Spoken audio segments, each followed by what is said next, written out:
सहेली।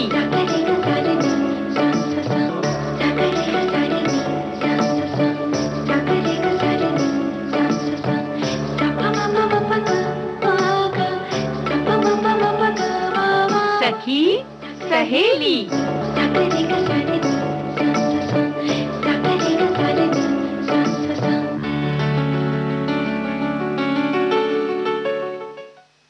सखी सहेली सुनने वाली सभी सखियों, सहेलियों और श्रोताओं को नेहा शर्मा और प्यारी बुआ का नमस्कार। नमस्कार।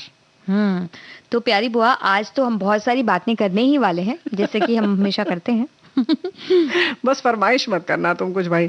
ठीक है, बात करो, खूब करो, खूब ढेर सारी करो, क्योंकि हमारे साथी ने भी खूब अपनी बातें लिखकर भेजी हैं।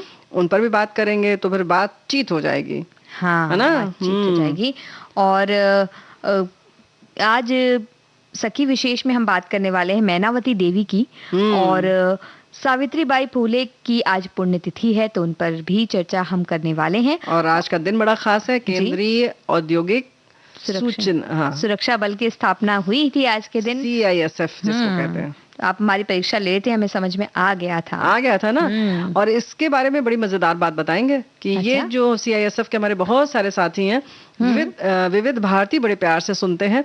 और अभी हाल ही में हमारे इसमें जो कर्मी हैं उनसे मुलाकात हुई और उन्होंने क्या क्या कहा वो भी हम बताएंगे अभी। अरे वाह। और आज व्यंजन में हम बताने वाले हैं मूंगफली के व्यंजन। हाँ, तुम बताओगे कि हमारे बहुत सारे साथियों ने लिखकर भेजा है, उसे भी साझा करेंगे, वो हम बताएंगे। क्योंकि हम नहीं कुछ लेकर आए हैं।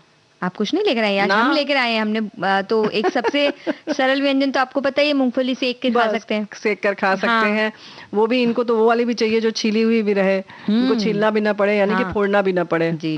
ठीक है, चलो तुम छोटी हो तो इतना तो कर दिया जाएगा, लेकिन करना तो आपको पड़ेगा। थोड़ा सा कार्यक्रम को आगे बढ़ाने के लिए किस विषय से हम क्या करेंगे, शुरुआत कैसे करेंगे? सावित्रीबाई फुले की आज पुण्यतिथि है, तो उन पर हम जरूर बात करेंगे, क्योंकि एक देश की पहली महिला शिक्षिका, समाज सुधारक और मराठी कवयित्री सावित्रीबाई फुले हैं, जिन्हें हम सम्मान से याद करते हैं आज के दिन।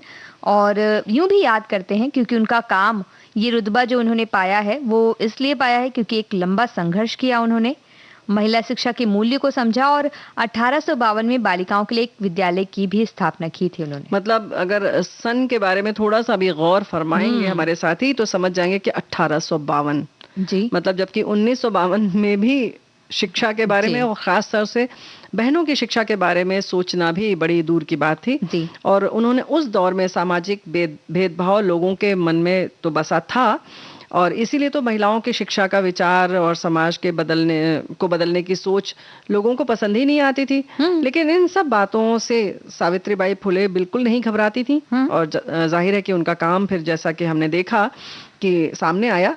और कहा भी जाता है कि किसी की सोच बदलने के लिए जरूरी है कि खुद के मार्ग से न डिगना, यानी बिल्कुल आप डटे रहें।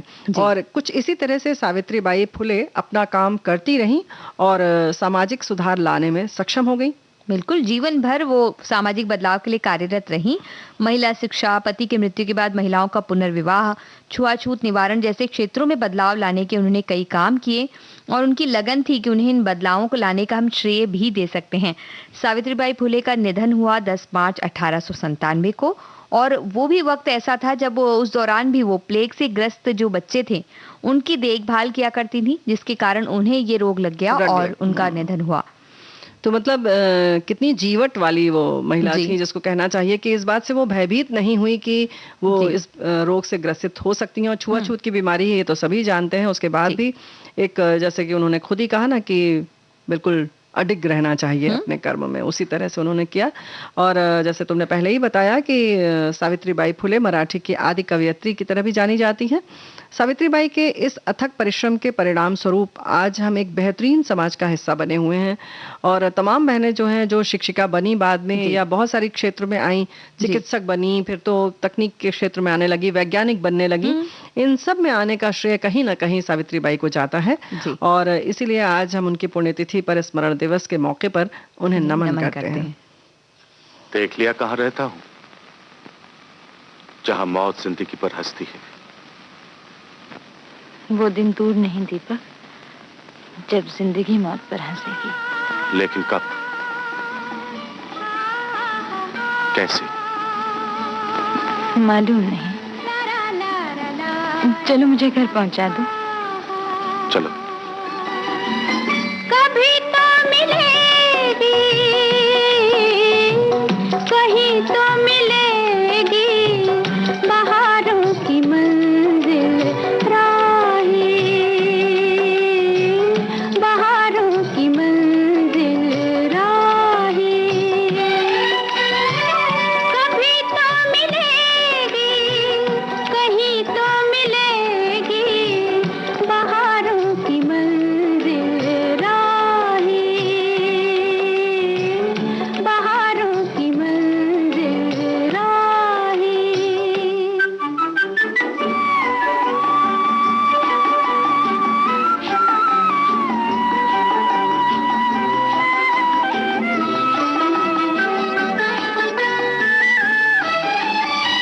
लंबी सही दर्द की राहें दिल की लगन से काम ले, आँखों के इस तूफान को पी जा, आहों के बादल थाम ले।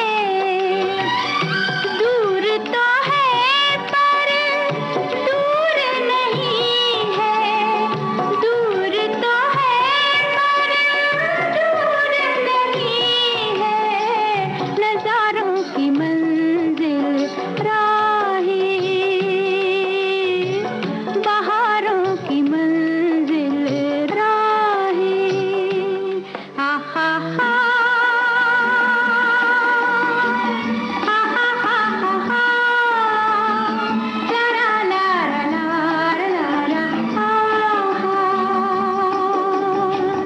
माना के है गहरा अंधेरा, गुम है डगर की चांदनी, मैली न हो धुंधली पड़े ना, देख नजर की चांदनी। डाले हुए हैं रात की चादर, डाले हुए हैं रात की चादर, सितारों की मंजिल राही, बहारों की मंजिल राही।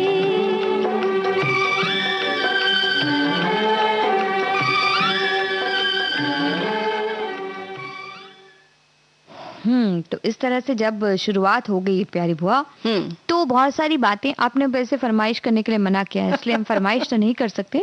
लेकिन भी आप होली में प्रत्यक्ष इतने रूप व्यंजन से खा कुछ- लिए हमने, हाँ, क्या? तो इसलिए फरमाइश कर नहीं सकते। हम होली में काफी व्यंजन खा लिए, खा तो लिया इसलिए ना? खाने की फरमाइश तो नहीं करेंगे। नहीं करोगी? फिर किस चीज की करोगी? करेंगे कुछ सोच कर, तब तक थोड़ा अच्छा रहने दो, जब तो तक हम भूल अपने आप को जाएं सुरक्षित कर लेते जी। हैं। केंद्रीय औद्योगिक सुरक्षा बल जो है, इसकी स्थापना की बात कर लेते हैं और ढेर सारी शुभकामनाएं देते हैं इस औद्योगिक सुरक्षा बल में जो भी हमारे साथी काम कर रहे हैं, और उनके काम की जानकारी देना हमारी जिम्मेदारी है। बिल्कुल। बहुत जगह पर हम उन्हें देखते हैं, लेकिन हमें पता ही नहीं है कि इनकी सर्विस क्या है जी। और कार्य प्रणाली क्या है, और हमें किस तरह से ये सुरक्षित रखते हैं, है ना? बिल्कुल। और अगर बात करें केंद्रीय औद्योगिक सुरक्षा बल की, तो एक सशस्त्र सेना बल है। इसका उद्देश्य है देश के सरकारी और निजी उपक्रमों को सुरक्षा देना। केंद्रीय औद्योगिक सुरक्षा बल की स्थापना हुई थी 10 मार्च 1969 को, और केंद्रीय औद्योगिक सुरक्षा बल ये CISF के नाम से जब जाने जाते हैं। ये जवान हमें देश भर में नजर आते हैं, लेकिन हम पहचानते नहीं हैं, हाँ, है ना? जी। इसीलिए तो दिन मनाया जाता है। ये सरकारी विभागों के अलावा हवाई अड्डा है, जैसे मेट्रो है, बंदरगाह है, और ऐतिहासिक स्मारक जहां हम घूमने जाते हैं, हमने अक्सर देखा होगा कि वहां पर हमारी चेकिंग की जाती है। यहाँ पर जो सुरक्षा कर्मी होते हैं वो सब इसी नौकरी से आते हैं, यानी CISF के जवान होते हैं।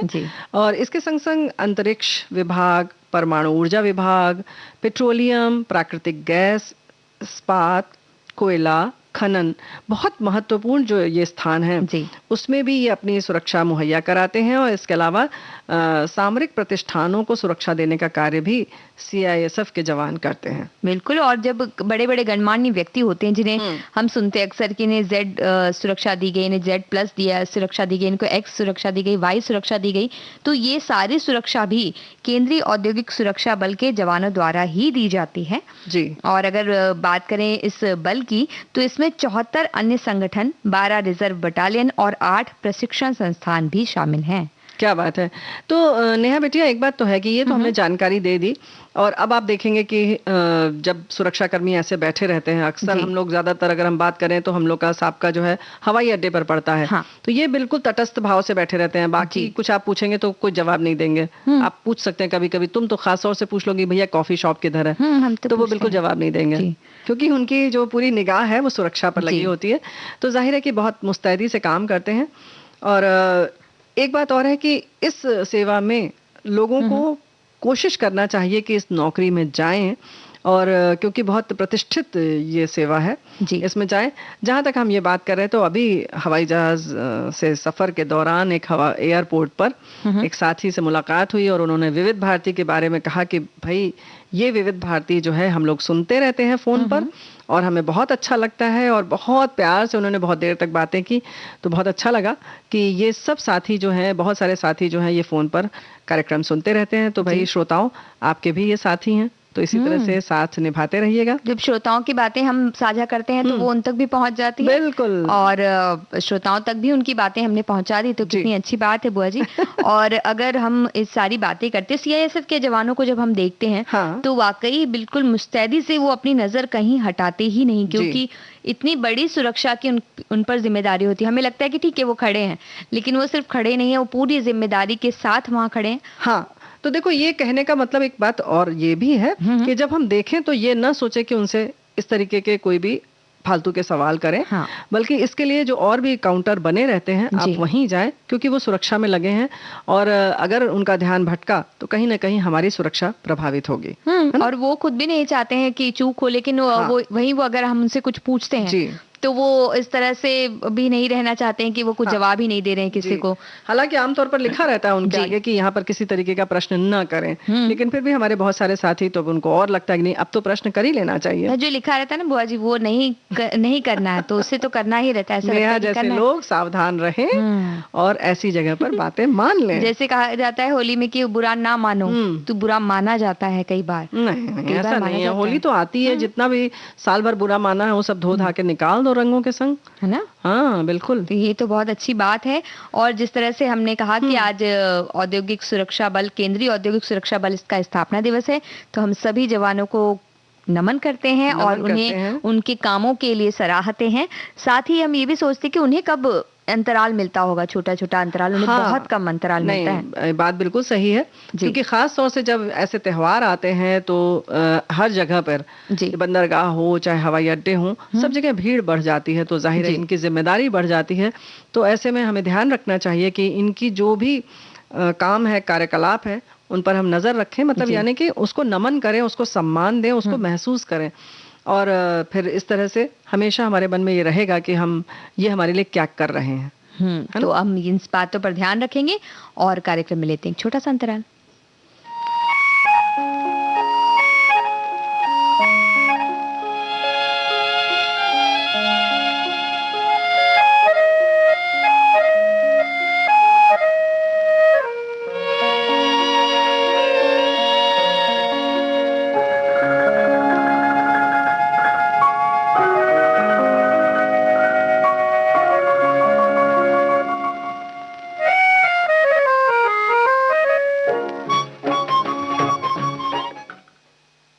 अंतराल के बाद एक बार फिर से आप सभी का स्वागत है। आप सुन रहे हैं विविध भारती पर कार्यक्रम सखी सहेली।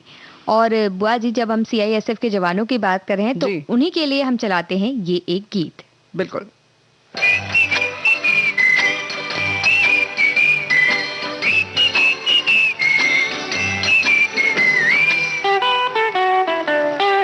हम जब चले तो ये जहान झूमे,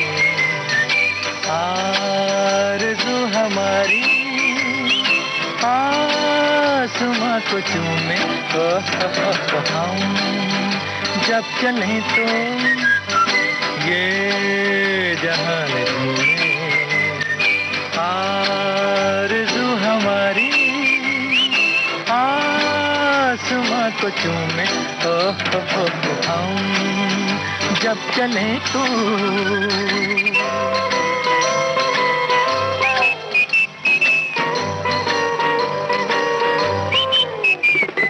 हम नए जहान के पास हम नई बहार के राजदां, हम हंसे तो हंस पड़े हर कली, हम चले तो चल पड़े जिंदगी, सारे नजारों में फूलों में तारों में हमने ही जादू भरा, हम जब चले तो ये जहान,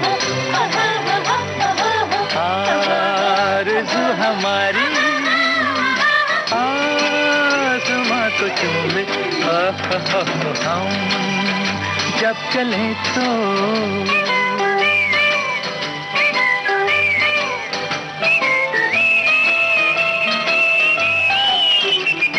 हमसे है फिजाओं में रंग बू, हम हैं इस जमीन की आबरू, नदियों की रागनी हमसे है, हर तरफ ये ताजगी हमसे है, सारे नजारों में फूलों में तारों में हमने ही जादू भरा, हम जब चले तो ये जहान, आरज़ू हमारी आसमां को चूमे, हम जब चले तो।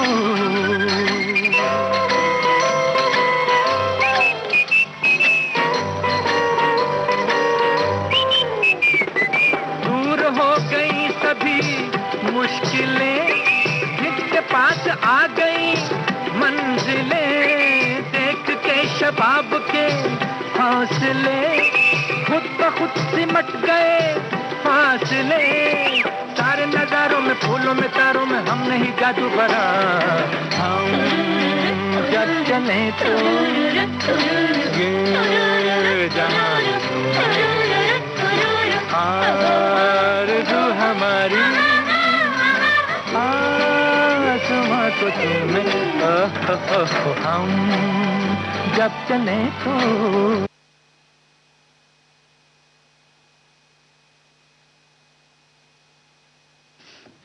तो ये गाना सुनते सुनते बुआ जी ऐसा हम खो गए, कैसे लग रहा है गाना चलता ही जाए, क्यों बंद हो गया ये गाना? देखो गीत ऐसे ही होते हैं, और ख़ास तौर से जब कार्यक्रम हो, हमारे ढेर साथी जुड़े हुए हों तो ऐसे ही हो जाता है। लेकिन जो आगे भी हम करने जा रहे हैं ना, उसमें भी कुछ ऐसे ही होने वाला है।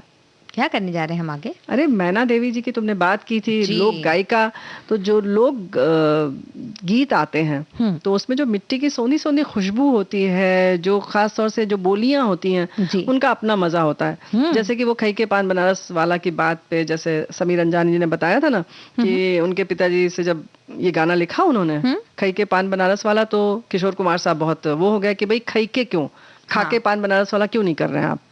उनको गाने में थोड़ी सी दिक्कत हो रही थी क्योंकि वहाँ की ये स्थानीय बोली है खई के, तो उन्होंने कहा नहीं खई के ही रहेगा।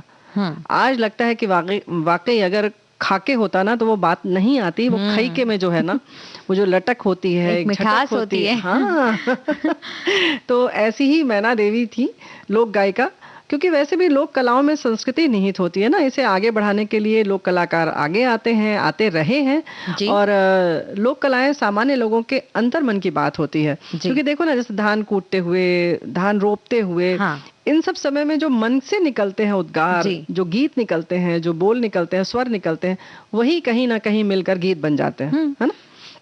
और लोक कलाएं सामान्य लोगों के अंतर्मन की बात होती है, तो आपने बताया। उसके साथ ही इससे लोगों के मन के तार जुड़े होते, क्योंकि अपना कोई काम करते हुए, जैसा कि आप कह रही हैं, सब आपस में बातें कर, एक तरीके से बातों की बातें हैं, आपस में किस तरह से उसी रिदम में चलता है सब कुछ। तो वो एक ऐसे ही लोक गायिका की जब हम बात करने वाले हैं, जिनका नाम मैनावती देवी श्रीवास्तव है, और उनका जन्म हुआ था बिहार के सिवान जिले के पचरुखी में। 1 मई 1940 को वो जन्मी, और जब उनका विवाह हुआ तब उनकी शिक्षा हुई थी बस 5वीं कक्षा तक। लेकिन बाद में उन्होंने अपनी शिक्षा और आगे तक की और अर्थशास्त्र से एमए किया, फिर साहित्य रत्न लिया, उसके बाद बीटीसी की डिग्री हासिल की और इसके अलावा उन्होंने अपनी संगीत की रुचि को भी आगे बढ़ाया। ये बहुत बड़ी बात है। उस जमाने में मतलब एमए करना बहुत बड़ी बात थी।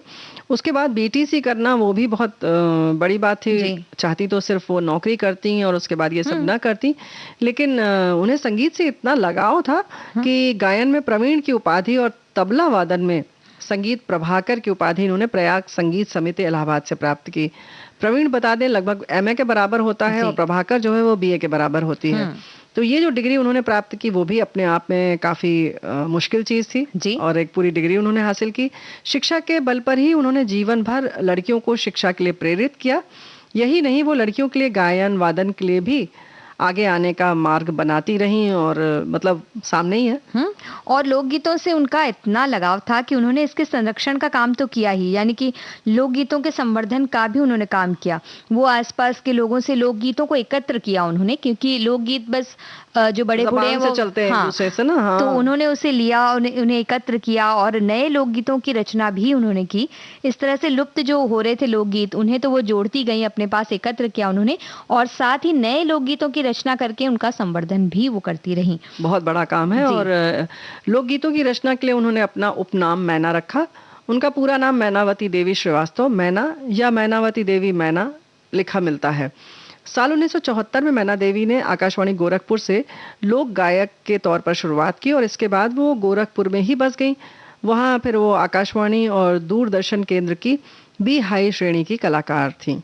और ये जानकर आश्चर्य होगा आपको कि आकाशवाणी गोरखपुर से मैनावती देवी ने अपने लोक गायन की तो शुरुआत की, लेकिन आकाशवाणी गोरखपुर की स्थापना भी मैनावती देवी श्रीवास्तव के गीतों से ही हुई। तो ये दोनों एक शुरुआत साथ में इन्होंने की, ऐसा कह सकते हैं। इतिहास बन गया जी। और उन्हें भोजपुरी संस्कृति को उन्होंने एक अलग पहचान दिलाई और संस्कार के गीत हुआ करते थे उन पर वो विशेष तौर पर काम करती, यानी अलग अलग तरह के जो विवाह के संस्कार हैं या जन्म के संस्कार है, इस तरह के जो भी संस्कार है, जनेऊ संस्कार है, उस पर उन्होंने बहुत काम किया।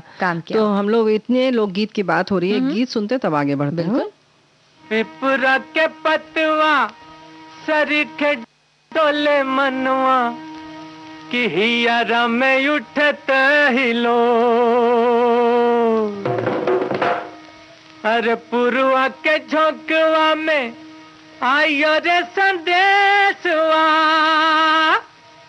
कि चल आज देशवा की ओर।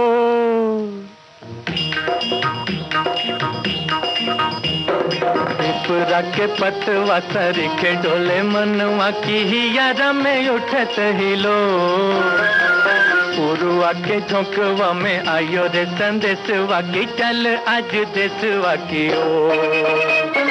पिपरा के पतवा सरीखे डोले मनवा की हियारा में उठत हिलो, पुरवा के झोंकवा में आयो रे संदेशवा की चल आज देशवा की ओर।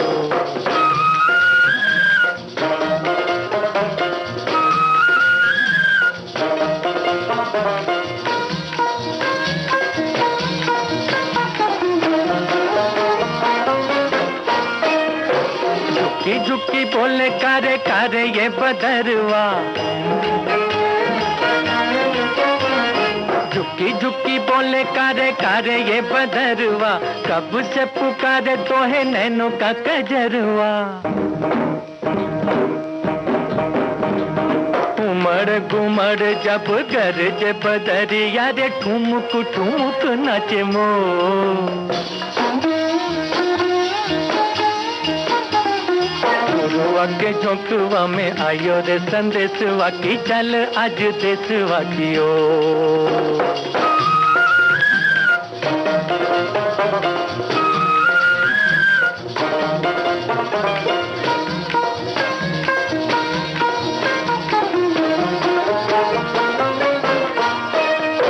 सिमिट सिमिट बोले लंबी ये डगरिया,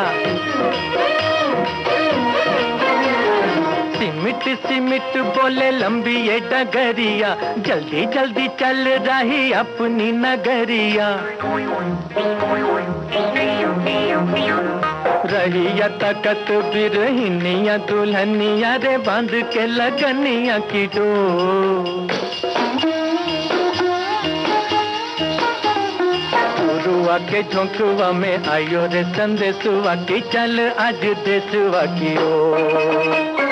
पिपरा के पतवा सरीखे डोले मनवा की हियारा में उठत हिलो। रुआ के झोंकवा में आयो रे संदेशवा की चल आज देशवा की ओर।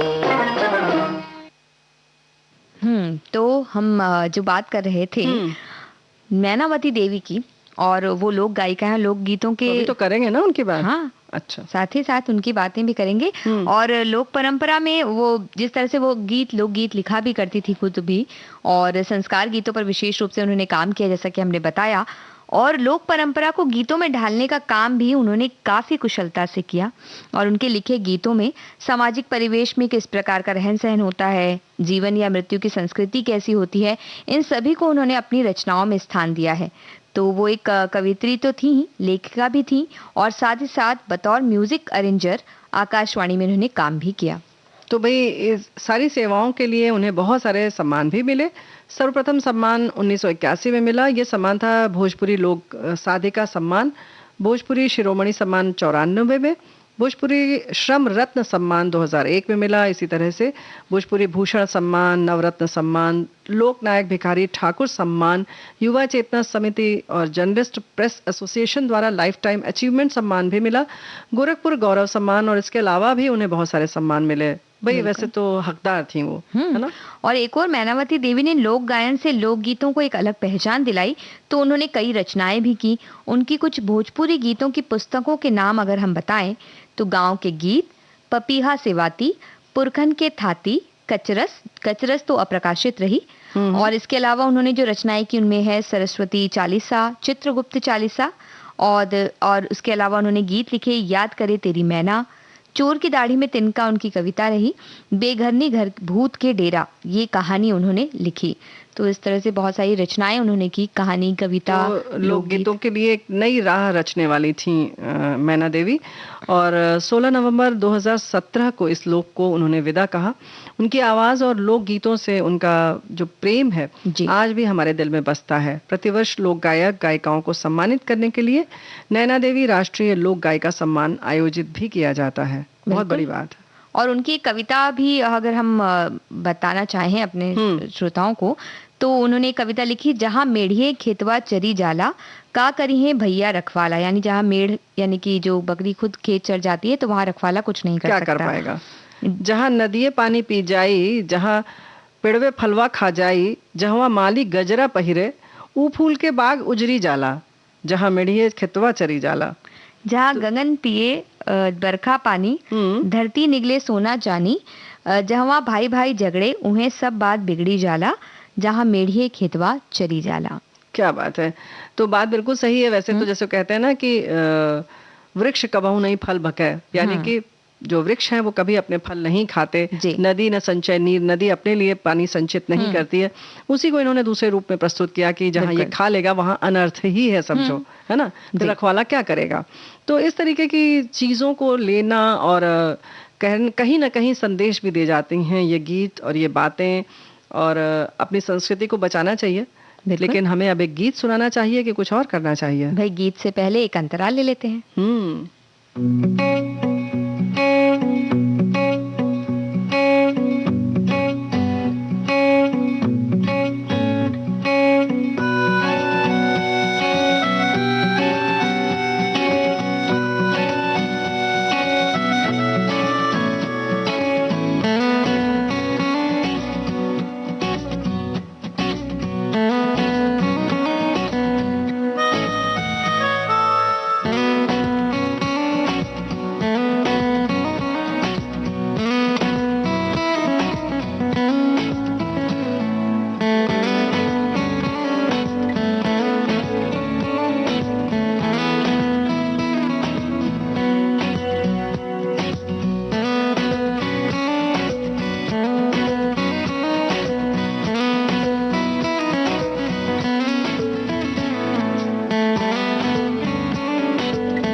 देखो नेहा बिटिया, तुम बहुत दिनों से फरमाइश करती आ रही हो। हाँ। अब हमारी ये फरमाइश है और हमें जी। लगता है हम लोग पूरी भी कर सकते हैं। बताइए। करना तो हम ही को पड़ेगा, लेकिन हम फरमाइश तुम्हें बता दे रहे हैं। बताइए। देखो भाई, आज बहुत अच्छी अभिनेत्री कह सकते हैं जिन्होंने कैकेयी की भूमिका निभाई थी प्रसिद्ध धारावाहिक रामायण में, और उसके साथ साथ बहुत सारे कैबरे डांस भी किया था। भोजपुरी नृत्य जो फिल्में थी उसमें नायिका भी रही हैं जी। और भी सौदागर फिल्म में भी नायिका रही हैं। पद्मा खन्ना का जन्मदिन है और अभी हम भोजपुरी गायन की बात कर रहे हैं, मैना देवी की बात की, तो एक गाना याद आ रहा है जो सब चीजों को जोड़ता है। जी बताइए। तो वो सुन लिया जाए, अगर सुना सको तुम तो। हे गंगा मैया। चलिए तो चलते हैं पूरब की ओर। हे गंगा मैया तो है पियरी चढ़ई वो, सैया से कर दे मिलनवा, हाय राम सैया से कर दे मिलनवा राम। हे गंगा मैया तो है पियरी चढ़ई वो, सैया से कर दे मिलनवा, हाय राम सैया से कर दे मिलनवा राम।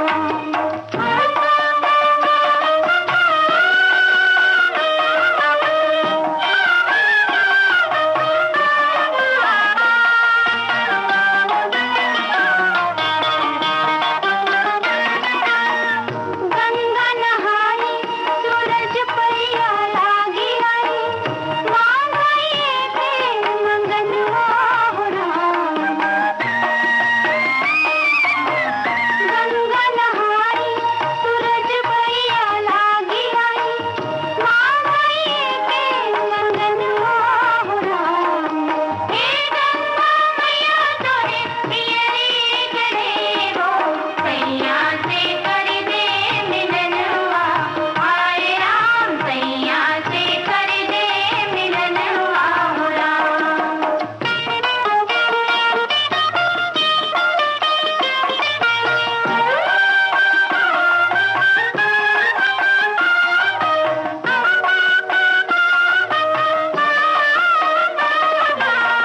ना मोरे गुण ढंग ना मोरे करनी, ना मोरे को गहनवा हो राम।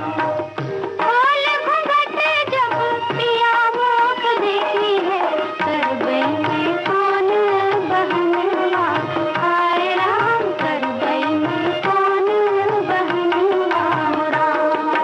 हे गंगा मैया तो है पियरी चढ़ई वो, सैया से कर दे मिलनवा, हाय राम सैया से कर दे मिलनवा हो राम।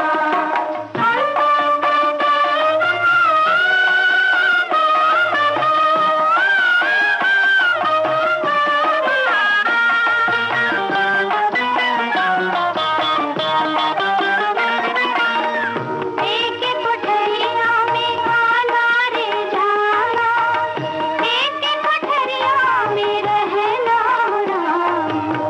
गुण अवगुण मोरा सब जग जाहिर, तू घर के एक अंगनवा, हाय राम तू घर के एक अंगनवा हो राम। हे गंगा मैया तो है पियरी चढ़ई वो, सैया से कर दे मिलनवा, हाय राम सैया से कर दे मिलनवा हो राम। तुम्हारे लिए, ये तुम्हारे लिए। हाँ बताइए। हाँ, अब ये बताओ तुम कि 400 मिलीलीटर तेल कैसे नापोगी?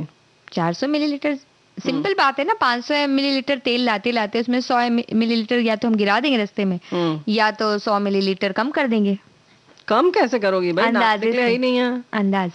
अच्छा, चलो देखते हैं। वैसे हमारे साथी ने लिखकर भेजा 200 ग्राम कच्ची मूंगफली के दाने लीजिए, 1 चम्मच नमक लीजिए, 1 चम्मच काली मिर्च लीजिए, 1 चम्मच चाट मसाला भी चाहिए, 400 मिलीलीटर तेल चाहिए। तली हुई मूंगफली बनाने की विधि। बात तली वाली मूंगफली हाँ। बनाना पड़ता है। जी। ये हमारे तरीके की कुछ रेसिपी लग रही है हमें।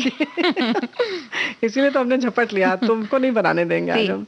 आसान वाली हम बनाएंगे। एक कढ़ाई लीजिए, उसे गैस पर तेज आंच पर रखिए, उसमें तेल डालिए, तेल गर्म होने दीजिए। तेल में एक कच्ची मूंगफली का दाना डालिए और देखिए, देखती रहिए। अगर वो तलने लग जाए यानी ऊपर उतर जाए। हाँ। तो मतलब तेल गर्म हो गया है, अब आप सारी मूंगफली तेल में डाल दीजिए, लेकिन पहले वो वाली निकाल दीजिएगा जो पहले डाली थी, नहीं तो काली हो जाएगी। अब आप एक प्लेट लीजिए, उस पर टिश्यू पेपर बिछा दीजिए जिसमें वो तेल सोख ले।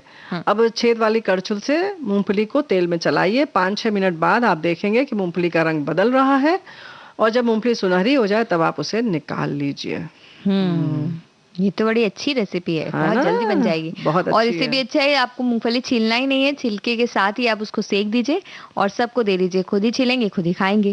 तो ये तो बहुत आसान रेसिपी होगी, लेकिन हम एकदम कठिन वाली एक रेसिपी लाए हैं। बताओ। वो मूंगफली की काजू कतली बनाना लाए हम, बनाने की रेसिपी। मूंगफली की? जी, काजू कतली। मूंगफली की काजू हाँ। कतली। वैसे ये तो सुना कि गरीबों का मेवा कहा जाता है, जाड़े का मेवा चिनिया बादाम कहा जाता है, लेकिन ये उसको सीधे काजू बना दोगी, ये नहीं पता था हमको। कितना अच्छा लगा ना वो सुनने में, मूंगफली की काजू कतली। अच्छा, चलो। तो मूंगफली की काजू कतली के लिए हम मूंगफली की बर्फी मतलब बना रहे हैं हम। और इसके लिए हमें अगर मूंगफली की बर्फी बनानी हो तो इसके लिए हम मूंगफली लेते हैं। पहले तो 2 कप मान लीजिए मूंगफली ली। इसमें अच्छा। काजू कतली इसलिए कह रहे हैं क्योंकि हम इसमें आधा कप काजू भी डाल दे रहे हैं। अच्छा, यही हाँ। तो हम कह रहे हैं कि कुछ तो कुछ है, थोड़ा तो डालोगी, भले 2-4 दाना डालो तभी होगा काजू कतली। तो 2 कप हमने ली मूंगफली, हाँ। आधा कप लिया काजू, 2 कप गुड़, आधा कप पानी, 1/4 कप दूध, 2 टेबल स्पून घी, 1/4 टीस्पून इलायची पाउडर, और अगर सिल्वर वर्क लगाना चाहें तो लगाइए, नहीं तो नहीं लगाना चाहें तो भी चलेगा। तो सबसे पहले एक भारी तले वाले पैन में 2 कप मूंगफली को कम आंच पे धीरे धीरे हमें भूनना है। हाँ। और जब कुरकुरे सी हो जाए और छिलका अलग होने लगे तब तक हमें इसे भूनना है। अच्छा। फिर उसके बाद पूरी तरह से थोड़ा ठंडा करके इसके छिलके को अलग हटा दीजिए। और भुनी हुई मूंगफली को आधा कप काजू के साथ आप मिक्सर जार में आप डाल के उसको पीस दीजिए। अच्छा। पाउडर की तरह ये बन जाएगा, एक तरफ रख दीजिए। और एक बड़ी कढ़ाई में 2 कप गुड़ और आधा कप पानी लेकर के एक उसका चाशनी बना लीजिए। हाँ। और वो एक तार की चाशनी बनानी है इसको। अच्छा। इसके बाद जो मूंगफली काजू का जो पाउडर है उसको अच्छी तरह से इसमें मिला दीजिए डाल करके, और ऐसे मिलाइए कि सब अच्छी तरह से मिक्स हो जाए और एक साथ जुड़ जाए आपस में। अब इसमें 1/4 कप दूध और 2 टेबलस्पून घी डालें और कम आंच पर पकाएं। तो दूध डालते हैं तो इससे क्या होता है कि नरम और स्वादिष्ट बनेगी ये बर्फी। तो अब धीरे धीरे इसको पकाइए जब तक ये पैन छोड़ने लगे मिश्रण। तो अब ये पकाने के बाद आप इलायची पाउडर डाल दीजिए। तैयार हो गया अब मतलब। हाँ, इलायची पाउडर डाल दीजिए। बेकिंग पेपर में आप उसको डाल दीजिए, बेकिंग ट्रे जो होती है उसमें। हाँ। या बेकिंग पेपर में आप डाल सकते हैं, थाली में भी डाल सकते हैं, बटर घी पेपर लगा भी के कहते हैं कई जगह उसको, तो उसमें तो ये आप इसमें डाल करके इसे अच्छी तरह से समान कर लीजिए, समतल जैसे कि बर्फी को जमाते हैं। हाँ, उसको और हाथ से थोड़ा सा हाँ। थाली को ऐसे से पीटेंगे तो जी। अपने आप बराबर हो जाएगी। और 4 घंटे के लिए उसको आराम दें, सेट हो जाएगा। अगर आप चाहें तो रेफ्रिजरेटर में, फ्रिज में रख सकते हैं थोड़ी देर, तो अच्छी तरह से सेट हो जाएगा। फिर काट लीजिए और सिल्वर वर्क से सजा दीजिए। क्या बात और खाइए। 1 हफ्ते तक चलती है कह रहे हैं। उससे ज्यादा जी, चलती है। 1 हफ्ते तक चली जाएगी अगर किसी ने नहीं खाई। अगर नहीं हमने खाई बनाई और अच्छी नहीं बनी तो 1 हफ्ते ज्यादा भी चलेगी, चल नहीं तो 2 सकती है। दिन तक ही चलेगी, बाकी हाँ। खत्म हो जाएगी। मूंगफली की चाट इससे अच्छा बना लो। इसके साथ साथ फिर मूंगफली की चाट जो है स्वादिष्ट पौष्टिक होती है। इसके लिए मूंगफली को 5-6 घंटे पानी में भिगो दीजिए, फिर कुकर में उबाल लीजिए। अब उबली हुई मूंगफली में कटे हुए टमाटर, ककड़ी, प्याज, हरी मिर्च, हरी धनिया डालकर ऊपर से नमक, मिर्च, चाट मसाला और नींबू का रस डालकर मिलाएं। ये प्रोटीन से भरपूर चाट है और हरी धनिया जरूर डालना, बहुत बढ़िया लगेगा। ये चाट की बात हो गई तो हम तो एक गाना सुना करके हाँ ना? थोड़ा जो मुंह में पानी आया उसको कुछ व्यवस्था करनी पड़ेगी ना बुआ बिल्कुल। जी।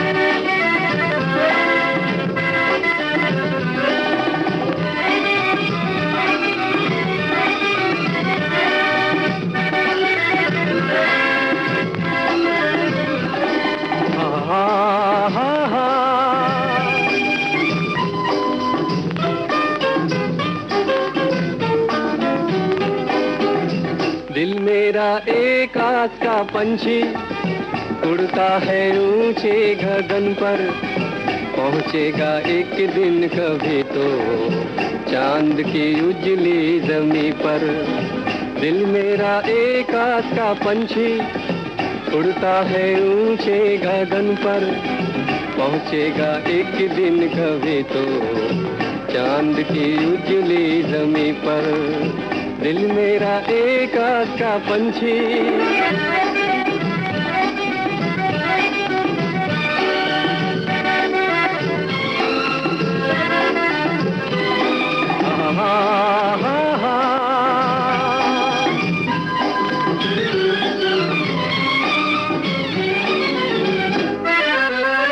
ये दुनिया है नौजवानों की, जमाना है नौजवानों का। हवाएं भी गुनगुनाती है तराना हम नौजवानों का। ये दुनिया है नौजवानों की, जमाना है नौजवानों का।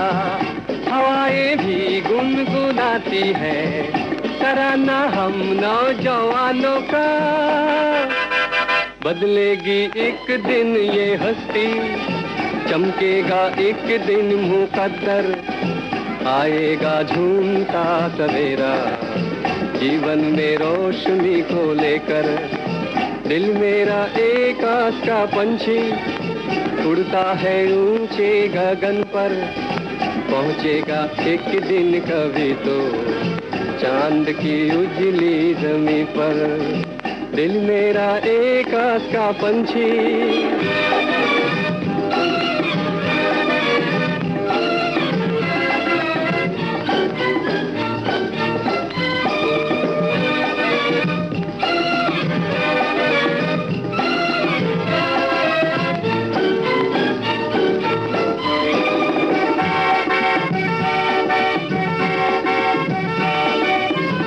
कभी मंजिल भी मिल जाएगी, अभी तो हर आस बाकी है। उम्मीदों पर नौ बहारें हैं, जहाँ तक ये सांस बाकी है। कभी मंजिल भी मिल जाएगी, अभी तो हर आस बाकी है। उम्मीदों पर नौ बहारें हैं, जहाँ तक ये सांस बाकी है। पूरी होगी हर तमन्ना, छू लूंगा आसमां को बढ़कर। राही तो रुक ना सकेगा दुनिया के रास्तों पे चलकर। दिल मेरा एक आस का पंछी उड़ता है ऊंचे गगन पर, पहुंचेगा एक दिन कभी तो चांद की उजली जमी पर। दिल मेरा एक आस का पंछी। और बुआ जी जो हमने बताया था ना मूंगफली की बर्फी, हमारे एक साथी कह रहे हैं कि मूंगफली की बर्फी बहुत अच्छी बनती है, व्रत में बनाते हैं। उसमें थोड़ा सा मावा अगर डाल दिया जाए तो स्वाद दुगुना बढ़ जाता है। क्या बात चटनी के बारे में भी कह रही हैं कि मूंगफली का उपयोग चटनी में भी किया जाता है। लेकिन हमारे एक साथी जो हैं वो बहुत अच्छा उपयोग करते हैं मूंगफली का। उन्होंने लिखा है कि हम तो लगभग 10 महीने खाते हैं। अच्छा। और बस खाने के बाद रात में 50 ग्राम मूंगफली खाते हैं, वो भी ठेले वाली चटनी के साथ। भाई क्या बात है, असली स्वाद तो वही होता है, वो जो बालू में भुना जाता है रेत में। हाँ। और वो वाली मूंगफली फोड़ के जो खाई जाती है, नमक ही रहता है, लेकिन वो एक अलग सा नमक जो होता है ना, नमक होता है, वो नहीं बनाना आता है। कुछ लोग चटनी बनाते हैं, चटनी के साथ खिलाते हैं। इन्होंने लिखा है कि जब मई जून में जब बहुत गर्मी होती है बस तभी नहीं खाता हूँ। तो भाई इनसे ज्यादा सुखी कौन होगा। सारा प्रोटीन ले रहे हैं, इन्हें प्रोटीन ले रहे हैं मजे से। हाँ। और हमारी साथी कह रही कि प्रोटीन के गुणों से भरी मूंगफली शेक 6-7 घंटे भीगी हुई मूंगफली 1 कप किसी मोटे कपड़े पर रखकर रगड़ने से सारे छिलके निकल जाएंगे। इसके साथ 2 चम्मच शहद, 1 पका केला डालकर ब्लेंडर जार में स्मूथ पीस लें, मतलब बारीक पीस लें। अब बादाम शेक तैयार है। अरे मूंगफली से शेक बनाना था उन्हें, पर उन्होंने कहा कि बादाम शेक तैयार हो गया। देखो आज ऐसा खिचड़ी पक रही है जी, लेकिन एक्चुअली में फिर उसमें बादाम डाला होगा ना, थोड़ा बादाम डाला हो जाएगा। ऐसा लगता है। अब जैसे आम का अचार रहता है, तो हींग वाला अचार कहते हैं, तो इसका मतलब थोड़ी नहीं कि आम नहीं डालेंगे। अरे हमें तो ऐसे लगता था वो हींग का अचार है। यही तो हम कह रहे हैं कि जैसे उसमें आम भी डालते हैं, वैसे इसमें मूंगफली डालते हैं ना, इसको कहते हैं बादाम शेक। बताओ। हाँ, तो वो कह रहे हैं कि बादाम शेक तैयार हो जाएगा। 1 गिलास लेने पर 1 गिलास अगर पी लेते हैं तो भूख नहीं लगती, और ये प्रोटीन कैल्शियम की कमी को भी बैलेंस करता है। अगर इच्छा हो तो इसमें चीनी या गुड़ मिला सकते हैं, लेकिन शहद ज्यादा फायदेमंद, कह रही हैं ज्यादा फायदेमंद है मधु। हाँ, ये बात मधु तो डालना है, चाहिए। मधु तो फायदेमंद होता ही है। लेकिन हमारी एक साथी लिख रही है कि ठंड में मूंगफली खाने के बाद मैंने कुछ तथ्य इकट्ठे किए हैं। तथ्य कुछ इस प्रकार हैं। जी। आप जब भी ये सोचे कि अब बस करता हूं, तो आखिरी वाली मूंगफली का कड़वा हुआ स्वाद आपको 5-6 मूंगफली और खाने को मजबूर कर देता बिल्कुल, है। बिल्कुल। बिल्कुल सही है। हाँ। कितना भी स्वच्छ भारत अभियान के समर्थक हो, मूंगफली के छिलके इधर उधर फेंकने के अपने अलग मजे हैं। साथ ही अगर पास ही आग जल रही हो तो छिलके उसमें डालने का मजा अलग है। अगर 4-5 लोग एक साथ मूंगफली खा रहे हैं तो आपके खाने की स्पीड सामने वाले के खाने की स्पीड पर बहुत हद तक निर्भर करती है। जब मूंगफली का स्वाद अपने चरम पर होता है तो एक मूंगफली के अंदर भरी हुई मिट्टी, रेत या नमक आपकी स्वाद ग्रंथियों की ऐसी की तैसी कर देती है। मूंगफली के साथ मिलने वाले नमक की पुड़िया की भी अपनी अहमियत होती है और आखिर में कितनी भी खा लो लगता है और ले होती तो अच्छा होता। मूंगफली खाते हुए अगर एक दाना हाथ से छूटकर गिर जाए तो ऐसा फील होता है जैसे पुरखों की संपत्ति हाथ से निकल गई। उस दाने को ढूंढे बिना दूसरी मूंगफली खाने में मन ही नहीं लगता। या ये कहिए कि जब तक न मिल जाए आंखें चारों तरफ उसे ही ढूंढ रही होती हैं। मूंगफली खाने वाला व्यक्ति अच्छी भरी हुई मूंगफली पहले खाता है और छोटी छोटी थोड़ी बहुत जली हुई बाद में खाता है। आप एक तथ्य और भूल रहे हैं कि जब मूंगफली खत्म होने के बाद छिलके हटा रहे होते हैं तो उसमें कोई मूंगफली का दाना मिल जाता है, तब उसका आनंद असीमित होता है। लगता है जैसे कोई खोया हुआ खजाना मिल गया। आपका क्या मानना है? हमारा बिल्कुल इसमें से आधे से ज्यादा चीजें हम भी मानते हैं। और जब एक मिल जाता है दाना, वो वाला दाना होता है जो खराब होने की वजह से फेंका होता है, कभी और कभी उसे खा लेते हैं तो पता चलता है उसकी वजह से बहुत सारी चीजें फिर खानी पड़ती है। बहुत सारी चीज खानी पड़ती है। एक बात और बड़ी महत्वपूर्ण है कि हम लोग जैसे पहले खाते थे तो सब लोग अपने अपनी जो छिलका होता था अपने आगे ढेर लगाते थे। हाँ। तो खाते तो जल्दी जल्दी थे कि ज्यादा खाना है, लेकिन धीरे से छिलका सामने बगल वाले के सामने रख देते थे कि ये दिखाई दे कि इन्होंने ज्यादा खाया, हमने कम खाया है। तो इस तरीके की थोड़ी बहुत चालाकी भी करना पड़ता है। अगर आप नहीं करेंगे तो बड़ा खराब लगेगा कि भाई कितना खा लिया इन्होंने। हाँ। फिर इशारे से या बहाने बहाने से आपको वहां से हटाया जाएगा। यही कहा जाएगा कि चलो वो वाला गाना चला कर आओ, है ना।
बता रे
तो भाई समझ में आ गया?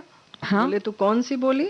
अब तो हम सिर्फ मूंगफली के बारे में ही बोल रहे हैं और कुछ नहीं बोल रहे हैं। बोल कहाँ रही हो? तुम बस सोच रही हो। हाँ, और मूंगफली की एक अच्छी रेसिपी है हमारे पास बुआ जी। मूंगफली का बनता है एक बहुत अच्छा डोसा, मुलायम मुलायम होता है वो। हाँ, अरे वाह, बताओ बताओ। इसमें लगती है मूंगफली और सूजी, जो कि इसका मुख्य बोल सकते हैं कि सामग्री है। सामग्री, हाँ, तो इसमें मूंगफली जितनी लेते हैं उतनी ही सूजी लेते हैं। आधा कप मूंगफली आधा कप सूजी सोचिए। तो मूंगफली को पहले भिगा दीजिए इसमें काफी देर, तो उसके छिलके नरम हो जाते हैं, पर इसमें छिलका निकालना नहीं होता है। तो मिक्सर के जार में मूंगफली जैसे आधा कप आपने लिया तो आधा कप सूजी आधा कप मूंगफली लेकर के और आधा कप के करीब पानी डाल के इसका अच्छे से पीस के बैटर जैसा इसका बना लीजिए। अब इसको एक गहरे बर्तन में निकाल लीजिए। फिर इसमें आप बारीक कटा हुआ प्याज और टमाटर, 2 हरी मिर्ची, धनिया, इस तरह से जो भी आप मिलाना चाहते हैं सब्जी वगैरह वो मिला सकते हैं। और इसके बाद गैस पे रखिए तवा, हल्का सा जब गर्म हो तो इसको डाल दीजिए बैटर और 4 से 5 इंच का जैसा भी जितना भी आपको एक बनाना हो, फैलाना है या जितना आकार मोटा का करना है वैसा आप कर लीजिए। उस तरह से करके आप इसको हल्का सुनहरा सा सेक लीजिए। कड़क करारे भी होते हैं, कई बार मुलायम भी होते हैं। और अगर सब्जी वगैरह आप नहीं डालेंगी तो डोसा जैसा बनता है ना, नॉर्मल डोसा, उस तरह से एकदम पतला पतला बन जाता है ये, बहुत अच्छा। लेकिन बहुत कड़क नहीं होता ये, थोड़ा मुलायम सा ही रहता है। लेकिन मतलब जितना आप सेकेंगी कुरकुरा जैसा आप चाहेंगी वैसा बनेगा और मुलायम रहेगा, ये अच्छी बात है। एक बात और है, मतलब कि उसको आप ठंडा खा सकते हैं। इसके संग संग बहुत सारे लोगों को वो फर्मेंटेड वाला जो होता है ना, वो मना होता है। तो उनके लिए ये बहुत अच्छी चीज है कि आपको अगर मना है कि कोई फर्मेंटेड चीज नहीं खाना है, खमीर उठी हुई चीज, तो आप इसको खाकर अपना जो कहते हैं ना कि जीभ को है संतुष्ट कर सकती हैं, पेट को संतुष्ट कर सकती हैं, खुद संतुष्ट हो सकते हैं आप। और देखिए मूंगफली की जो संक्रांति के टाइम में जो एक चिक्की बनती है, वो तो बनती है, तो उसके बारे में तो सबको पता ही है। और मूंगफली की चटनी भी बनती है जो भी बहुत अच्छी लगती है। मूंगफली की चटनी अगर हम बताएं तो आधा छोटा चम्मच उसके लिए घी लगता है, क्योंकि मूंगफली सेकते हैं हम उसमें।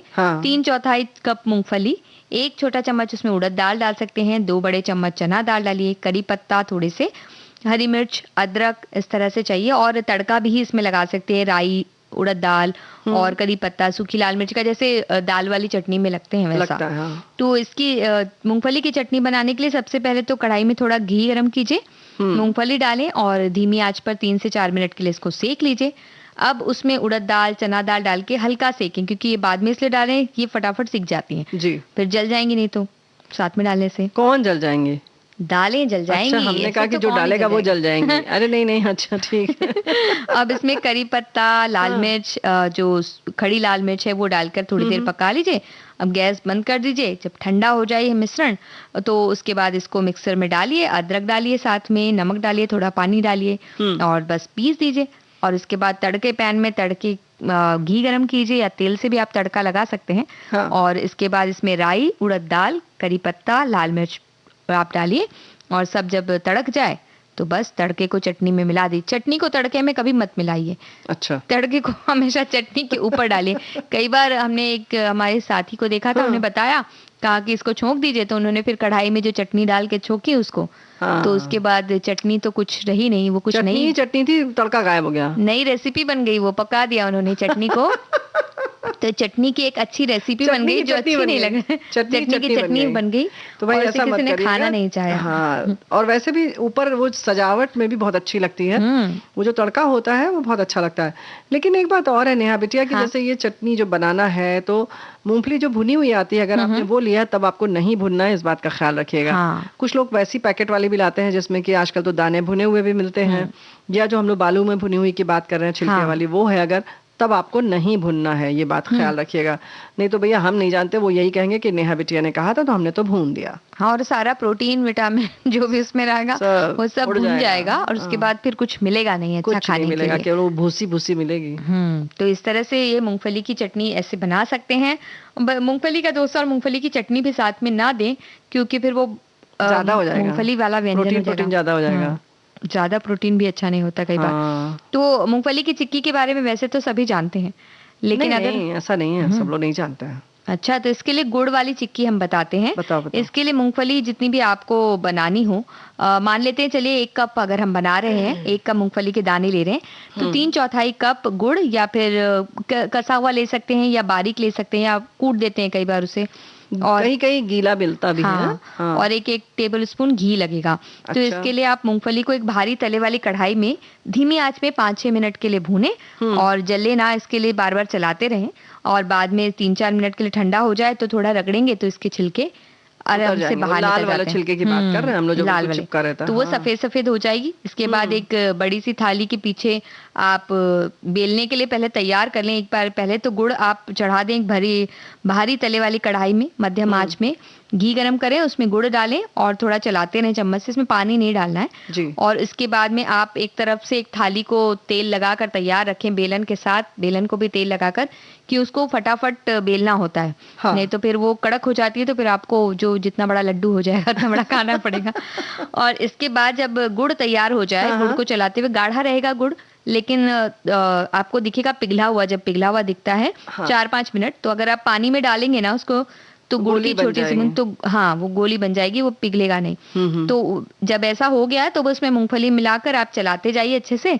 गुड़ में अच्छी तरह से मूंगफली जब पूरी तरह से आपस में मिल जाए, हाँ, तो आप इस पूरे मिश्रण को लेकर एक जो जिसमें आपने घी तेल लगा के रखा है उसमें रख लीजिए, पलट लीजिए और पतली पतली बेल लीजिए। जितनी पतली उस वक्त थोड़ा दम लगता है, और जितना पतला है ये बेल सकते हैं, बेल जाता है। और नहीं तो अगर आप चाहते हैं तो चकले में या प्लेटफॉर्म जो होता है गैस का, उसको अच्छे से साफ करके आप उस पर भी कर सकते हैं, कि हो सकता है पता नहीं कितना बड़ा हो वो, तो ये भी आप कर सकते हैं, ये आपके ऊपर निर्भर करता है। और तुरंत इसे काटना होता है, नहीं तो फिर ये बाद में कटता नहीं है। तो इस तरह से बन जाएगा। तो बहुत सारे हमारे साथी जो है सब अपना अपना बता रहे हैं, बड़ा मुंह में पानी आ रहा है। कुछ कह रहे हैं नमक के साथ खेत पर बेर खा रहा हूँ। बिहार में आंचलिक भाषा में बोलचाल में मूंगफली को बेदाम या चिनिया बादाम कहते हैं। बादाम आमंड को कागजी बादाम भी कहते हैं। तो भाई ये बात तो है बिल्कुल, कि कहा ना, जाड़े का मेवा चिनिया बादाम कहा जाता है। और अब समय ये कह रहा है कि आपका मूंगफली खाने का समय हो चुका है, तो चलिए चलिए। तो सबसे लेते हैं इजाजत। स्वीकार कीजिए नेहा शर्मा और प्यारी बुआ का नमस्कार।